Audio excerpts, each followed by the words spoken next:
Welcome to another episode of The Hot Seat presented by 520 Wings. I'm Cristiano Simonetta, joined alongside by number 10, Brent Pedersen. Petey, welcome to the show. Thank you so much for joining me. Yeah, thanks for having me. Just had practice. I'm hungry. I'm looking forward to eating some wings. Now, Joe Fleming was the most recent episode of The Hot Seat. Did he give you any pointers before today's filming of the episode? You just said the last one, the ghost pepper one's really hot, so he said be ready to have some water and some milk after that one. All right, we're going to start at lemon pepper. It's the top left one here, Petey. And cheers, my friend. Welcome to the show. Cheers. What do you think? Pretty good. I mean, not much spice to this one, but level 1, so. Now, growing up in Ontario, like, were there a lot of wing places locally that you liked? You know, you and your brother Scott growing up and your family. Was wings, you know, when you're watching some CFL games or anything like that, some spots around that you like to eat? Yeah, all the time. I mean, we definitely stop at a bunch of local spots, but we also made our own wings all the time too. And Scott's actually pretty good at making wings. So that was kind of his specialty. So that was one of the things he cooked for our family. Was that on like the grill outside? Like what's Scott's recipe? We do it both ways, but generally, you know, it'll be in the winter when we're watching football and stuff. He'd usually do it in the oven. He'd, you know, bake them for a while, then put them on broil, get them nice and crispy, and get a big bowl and sauce them up. And he'd eat most of them too, actually. We're shooting this right after the Super Bowl between the Chiefs and the 49ers. Who did you have in that game? I wanted the 49ers to win. You know, the Chiefs have won a lot lately. I mean, I like both teams, but really want to see a new team win. Taylor Swift fan, yes or no? I think she's got some good music. I mean, I'm not really a pop person, but I think she is talented. Okay, you ready to move on? Honey mustard.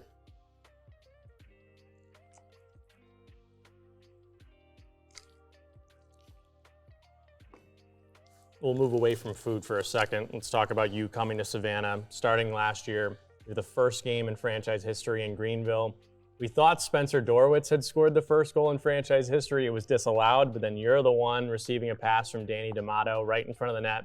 What do you remember about scoring the first goal in the regular season in Ghost Pirates history? It was kind of maybe one of those bittersweet things. I mean, Dorwitz definitely scored. They called it off. I felt bad for him, especially you know, the way he drove the net there, and it was a really nice goal. And then ended up, you know, hitting the post pretty hard and, you know, having to leave the game. So, you know, I was obviously upset for him, but at the same time, I mean, it was nice to put the next one in the net.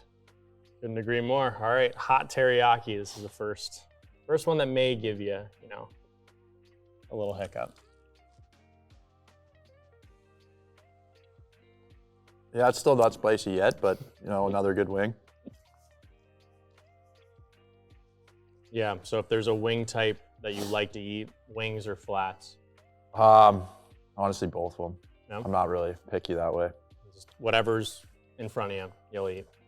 I wouldn't say that, but there's definitely. If we were asking Joe Fleming that question, I think it would be a different answer. Joe would eat anything, but yeah, I mean, drums or flats, those are not really a thing I'm too worried about. I think it'd be more so the flavor and seasoning on it. Okay, you ready to try another wing? Hot garlic parmesan, I believe, is our next one. I think I went out of order, so I actually. Well, I'm following you, so. So all right, we'll wait. That's all right. So let's see. I went out of order. I think you did the right thing. So you're gonna try hot garlic parmesan. I'm just gonna go back to the teriyaki. Showbiz magic. So you said your brother makes wings. Are you a chef yourself? I know you told me last year that, hey, if we ever have a cooking show or anything, players against players, you think you would do well on it. Are you still a good chef? Do you like to cook? Yeah, I like to cook. I mean, I think I'm a good chef. I don't think I'm a fancy chef by any means. There's not too many crazy ingredients in my cooking for the most part, but I definitely think that, you know, with the amount I eat, I've had to adapt and become a good cook. So, yeah, I mean, definitely, and always still learning. If there's a guy at the townhomes that invites you over for dinner and he says he's cooking, and that would worry you, which guy do you think, you know, you maybe wouldn't want to have a meal cooked by? Like worry me, like I might be getting sick, or? Yeah, exactly. Oh, geez. Honestly, I think Joe maybe. This is just the Joe Fleming show, I guess. Yeah. But has he even cooked anything for you yet? Has he been a good rookie and done that for you? Oh, he's a great rookie. I mean, as far as cooking, I think he's still learning. I think he's, starting to get the steaks down. Okay. He likes to eat a lot of steak, and I think he's actually been growing up some decent steaks lately, so he's learning. On the flip side, is there a guy who, maybe just as good as you, or you'd want to maybe have a meal cooked by them? Yeah, I think there's a lot of guys that are good at cooking. I know Gilly's a really good cook. Drevich cooks some good recipes, so I think we got a number of guys on the team that obviously older team, I think, have had to learn to cook, and with the amount that we need to eat to keep our energy, you need to learn to cook well if you want to eat a lot. And that's a great segue into my next question. Is there someone who has, maybe you don't want to put them on blast too much, and maybe the worst diet on the team away from the rink? I don't know. That's tough. Putting you in a tough spot. Believe it or not, probably Estes is probably up there for sure. There's probably other guys too, but it doesn't seem to really matter what he eats. I mean, he just mostly likes to eat his fried chicken and chicken strips and stuff like that. I don't know if he has any vegetables at all, but it doesn't affect him out there. He's as fast as any guy out on the ice. So whatever works. Maybe I need to switch my diet. Well, you're ready to move on. Now we're on to mild, both of us. So bottom left.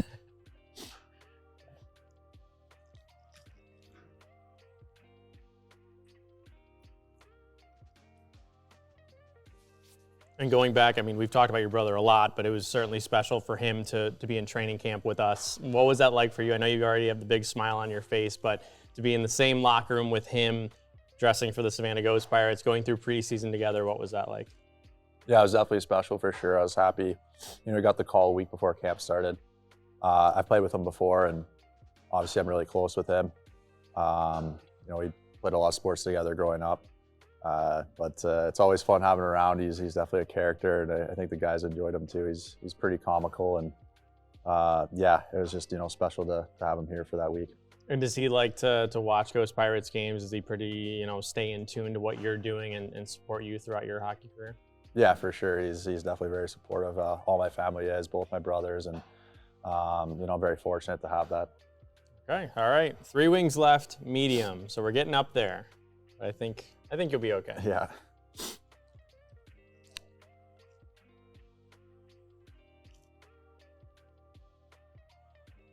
Now, you've been around the South Division for a little bit. In your ECHL career, you played with Orlando, a lot like your teammate Nolan Valou.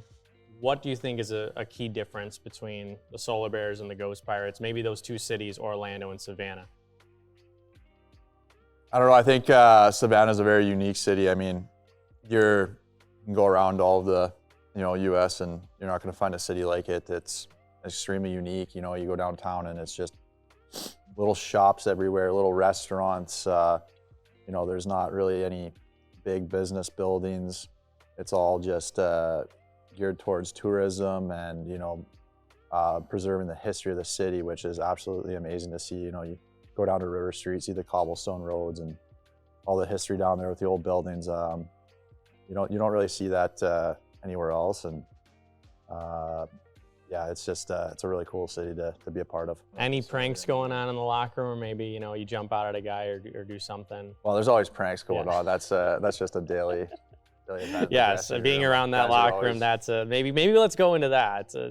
If there's a guy that you see him and he's got that look on his face, like who's a guy that'll give you a jab here and there, or someone who's just always looking to make a joke? Definitely Collins for sure. I think he's after everybody in there, but he loves it. It's a lot of fun. We got a close group, and it's nice to come to the locker room every day and be able to joke around with everyone and have fun that way. And he's definitely in the mix of everything. So it seems like every time you're in the room, Kali locks eyes with you, and he's got something for you right away.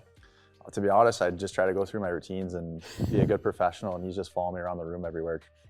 Try to get under my skin. He's trying to get better, maybe. Or maybe that's how he, gets under a guy's skin on the other team. If he can get under Brent Pedersen's skin, he can get under anybody's. Oh, yeah, he's definitely very good at it. He's unbelievable what he does, for sure. So we're lucky to have him here. Okay, 2 more wings. Hot.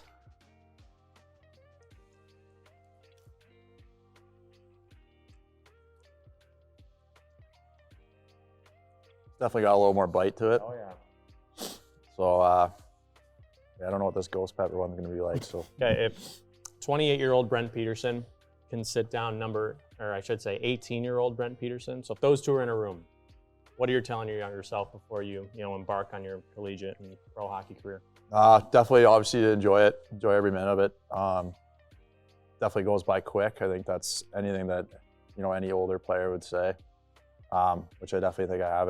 It's always been fun for me, and other than that, I think just do the best you can. Go to the rink, do the right things, do the things you need to do to get better, and other than that, when you leave the rink, just let things go. I think in my career when I was younger, if I had a bad game, I let it bother me for a while, sometimes for a couple days or till I played that next game. And, it's obviously, stresses you out sometimes a lot. And as I've gotten older, I think it's just, as long as you're doing the best you can, you're doing the right things. If you have a good game, bad game, whatever it is, once you leave the rink, you just need to reset and get ready for the next game. So, if it's a good game, that's great. But, you got another game in a few days. So what do you need to do to prepare and be ready for that one? If it was a bad game, maybe take some of the things you can do better, but don't worry about it. It's one game, and it happens. Yeah, we've joked about him throughout today's show, but Joe Fleming has been a guy that's credited you with teaching him the professional game. Pat Gay, I know from last year and especially this year too.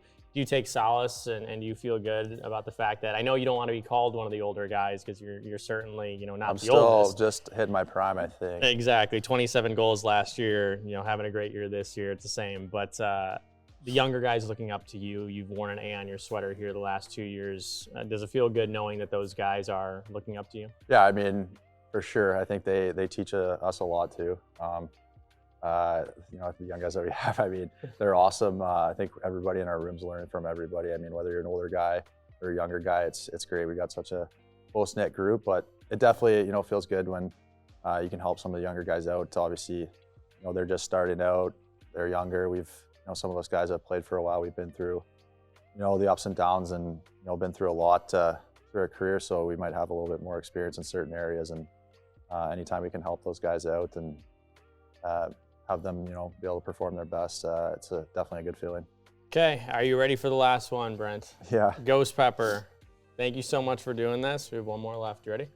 Yeah, I guess we might as well. I guess we have to eat all of it too, We'll see what this one tastes like, yeah.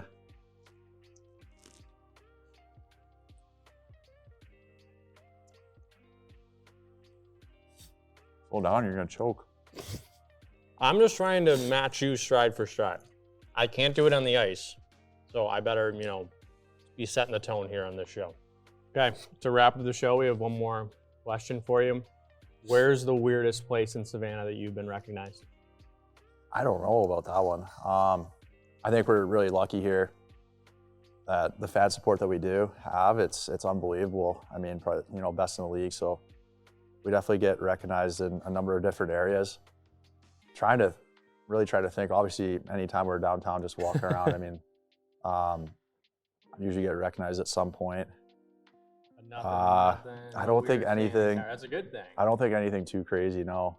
Okay. Are you surprised, though, again, being this far into your pro career and coming to a new market, a new team, that you guys are like celebrities in this city? I think that I'm just surprised how quick it happened. I think it was like right from day one. We had, the best fan support in the league. Everybody was behind us. I wasn't expecting that. New team. Hockey's wasn't a sport down here at all by any means. So coming in, it was like right from game one, sold out crowd, and everybody has jerseys, T-shirts, and it was a great feeling. I think we were all wondering, what that first game was going to be like and what our fan support was going to be like, coming into a city that hasn't seen hockey before. And we've been blessed with, the best fans, so we're very fortunate. Couldn't have said it better. Brent, 8 wings up, 8 wings down, not even a sip of water, no ranch. How are you feeling after that? It's definitely spicy, but you haven't let me stop talking yet, so I haven't had to have a chance to. It's the point of the show.